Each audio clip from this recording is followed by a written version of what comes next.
Comrade President. Thank you very much. Greetings to members of the media and the officials of the EFF. The Economic Freedom Fighters will this year mark 12 years since our revolutionary movement was born.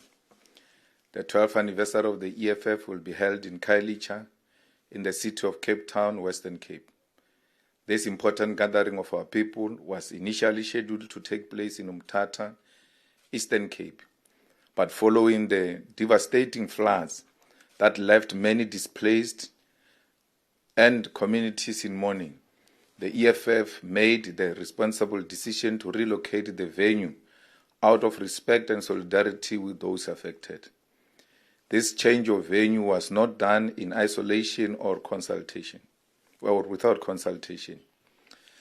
Together with King Willem Dalindyebo, we visited the affected areas of Polar Park, Dikolweni, and Bambanani in Mthatha, where we engaged directly with the people, explained the reasons behind the relocation, assessed the scale of the disaster firsthand, and contributed towards relief efforts. This is how leadership must respond in times of crisis, not through press conferences or press releases, but by physically being present with the people. The chosen venue of Khayelitsha is significant. It is the second largest township in South Africa, home to thousands of poor and working-class Africans who continue to live under the weight of spatial apartheid and deliberate underdevelopment. Khayelitsha remains physically and economically separated from the so-called world-class parts of Cape Town. When the DA-led city speaks of a smart city, they are not referring to Khayelitsha.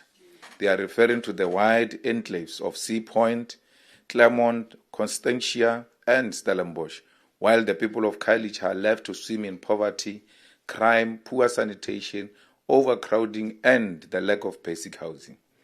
It is for this reason that the EFF has chosen to host its 12th anniversary in Khayelitsha.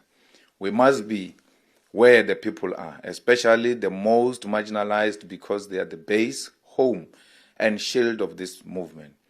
It is from these communities that the EFF draws its strength.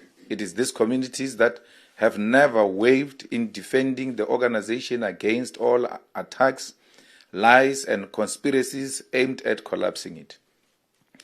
We have built a 10,000 capacity dome in Khayelitsha that will serve as the main venue for the rally.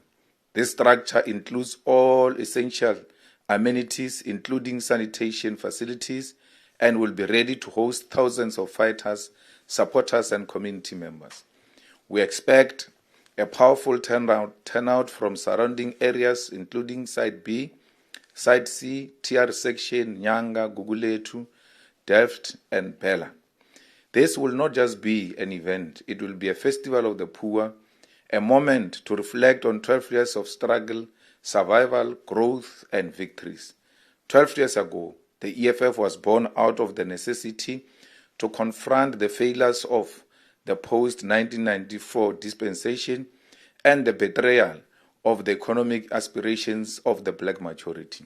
We were formed to fight economic freedom in our lifetime, and for 12 years we have done exactly that, fearlessly, consistently, and without compromise. This year's anniversary is being held at a time when the country is still recovering from a difficult 2024 election. The elections revealed the strength to which the ruling class and white man monopoly capital were willing to go to prevent the rise of the EFF. Billionaire-funded small parties were deliberately created and supported to fragment the black vote and weaken the voice of radical and leftist politics in South Africa. These efforts were not random. They were calculated attempts to push the country into the hands of the racist Democratic Alliance through backdoor coalitions. Despite these efforts, the EFF remains standing.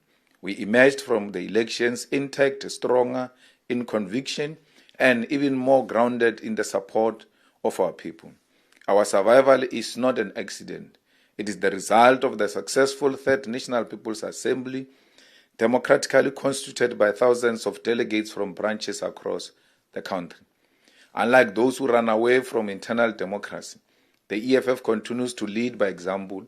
We hold transparent, contested, democratic conferences where leadership is elected and not imposed. We are not a spaza shop owned by a family, run from a laptop, or directed from the backseat of a luxury vehicle. This year has rightly earned its name as the year of picket lines. Across the country, different structures of the EFF have organized and participated in picket lines to raise the voices of the marginalized. We have picketed against police brutality, crime, the exclusion of youth empowerment, or the privatization of water and health services. EFF branches, Youth Command, and Labour Desk have taken the struggle to the streets. These are not symbolic actions, but expression of deep frustration with the status quo and a reaffirmation that the streets remain a key site of struggle. The EFF in Parliament, in legislatures, and in municipalities continue to push far above its weight. Since the beginning of 2025, our contribution has been unmatched. We have challenged the proposed VAT increase, fought against unjustified electricity price hikes, and exposed the irregular awarding of national lottery license. We demanded the formation of an ad hoc parliamentary committee to investigate infiltration of the criminal justice, and we played a central role in setting aside the illegally adopted 2025 fiscal framework, forcing the government to return to Parliament and fix its budget unlawfully passed in April. We have ensured transparency in the appointment of Sector Education and Training Authority (SETA) board's chairpersons, fought against exploitative data prices, and defended the rights of students, workers, and the unemployed. We have shown that when guided by revolutionary spirit, even with limited numbers, it is possible to bring the entire parliament and executive to a standstill if they defy the constitution and the will of the people. At the local government level, our fighters who are members of mayoral committees are doing exceptionally well in Johannesburg, Tshwane, eThekwini, and Nelson Mandela Bay. EFF MMCs have taken on critical portfolios including health, public safety, water, environment, and human settlement. Their performance is visible and unmatched. These are daily contributions that are improving the lives of our people. As we mark this milestone, we must remind our people and the media alike that the EFF is not just a protest movement. We are in government. We have provided clarity on key policy issues, from land expropriation without compensation, to nationalizing the Reserve Bank, to free decolonized education, to publicly funded healthcare, and the establishment of a state-owned pharmaceutical company. These are not slogans, they are programs of actions which we continue to champion inside and outside state. The EFF has also shown the capacity to build structures, discipline, and internal democracy. Our councillors, members of provincial legislatures, members of parliament, and members of mayoral committees are subjected to regular performance assessments and community-based reporting mechanism. No other party in South Africa is as organizationally grounded and politically coherent as the EFF. The 12th anniversary will also be used to highlight the next side of our struggle: economic empowerment, sovereignty, and state capacity. We must confront the neoliberal policies that continue to paralyze our economy, privatize public services, and surrender decision-making to credit ratings agencies, international financial institutions, and unelected consultants. The GNU has proven that it has no plan for economic growth outside of a budget cuts and outsourcing. The EFF, on the other hand, continues to advocate for a massive public-led stimulus programs, industrialization, and localization of production to build real economic sovereignty. The EFF is concerned by the high level of cost of electricity, which is causing distress all over South Africa. The uprising in Tembisa are a signal of how the cost of electricity, which is disproportionate when compared by units to prices, is going to lead to instability in our country. The EFF warned South Africa on the 30th of January 2025 that the decision by the National Energy Regulator of South Africa to greenlight Eskom's 12.7% electricity tariffs increase on 1st April 2025 will be reckless, and now that reality has kicked in. This move is yet another assault on the working class and the poor, who are already grappling with relentless economic hardship. In September 2024, Eskom sought approval for an outrageous 66% multi-year tariff escalations, with a staggering 36.15% increase proposed for 2025 alone, while NERSA scaled down the demand to just 24%, with a planned 12.7% hike this year, and the rest spread across the next 2 years.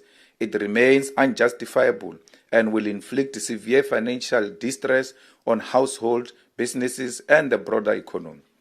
Millions of South Africans already struggling to afford basic necessities now face deeper economic exclusion and worsening inequality at a time when food prices, fuel costs, and other essential goods are skyrocketing. Imposing yet another electricity price hike is a direct attack on the livelihoods of ordinary people. This is not the first time that NERSA has enabled Eskom exploitation of the poor. In 2023, the regulator approved cumulative 33.77% increase and implemented in two phases 18.65% in 2023 and 12.74% in 2024. This persistent escalation is proof that the ruling elite has abandoned its duty to ensure electricity remains an affordable public good that fuels economic growth and human development. Eskom was built with public funds, and its energy should not be commodified for profit while the masses are left in the dark. The EFF will pursue in Parliament mechanisms to drastically and gradually reduce the cost of electricity so that South Africans can have value for money and do not pay more for electricity while receiving less units. The EFF maintains its position on the anti-poor budget, which is characterized by austerity, borrowing, and regressive tax increases in the form of an increase in the fuel levy. We correctly rejected the appropriations bill, which was the final step in the budgeting process, as it is a reflection on cutting or spending on critical departments such as education, social welfare, and defense. To cut spending in areas such as law enforcement is an indication that there is no regard for the high levels of crime terrorizing our people. The revelations by Lieutenant General Nhlanhla Mkhwanazi ought to have indicated to the ruling GNU that cutting allocations to law enforcement capacity is a recipe for disaster. It is for this reason that the EFF proposed the establishment of an ad hoc committee to investigate the allegations made by General Mkhwanazi, and we welcome that this progressive step has been adopted by the National Assembly. We will ensure that no capture of our institution will continue and expose all those involved with criminal syndicates and drug cartels at the highest level of policing. In this context, our presence in Khayelitsha is also a political statement that development must not be a privilege of Camps Bay or Stellenbosch, but must reach the forgotten corners of this country. There is no freedom while our people still share toilets with 5 other households, while mothers must walk kilometers for clean water, and while youth rot in poverty and crime because they are excluded from education and the economy. We therefore call on the people of the Western Cape, in particular those in Khayelitsha, Gugulethu, Nyanga, Philippi, Delft, and Bela, to come in their numbers. Come and witness a political movement that does not fear the people. Come and be part of the festival of ideas, of music, cultural pride, and political education. Come and hear your stories told, your pain acknowledged, and your future defended. The EFF has never relied on friendly headlines or elite praises. We speak to the people, and through them, we shape the national conversation. Let this anniversary be a reminder that the most important voices in this country are not found in boardrooms, press clubs, or social media influencers, but in the streets of the townships and the far-flung corners of our land. In Khayelitsha, we will reaffirm our commitment to defend build and advance the struggle for economic freedom in the year of the picket lines. The road to 2026 starts now. It begins with the people. I thank you. Thank you very much, President and Commander-in-Chief of the Economic Freedom Fighters. We will now move to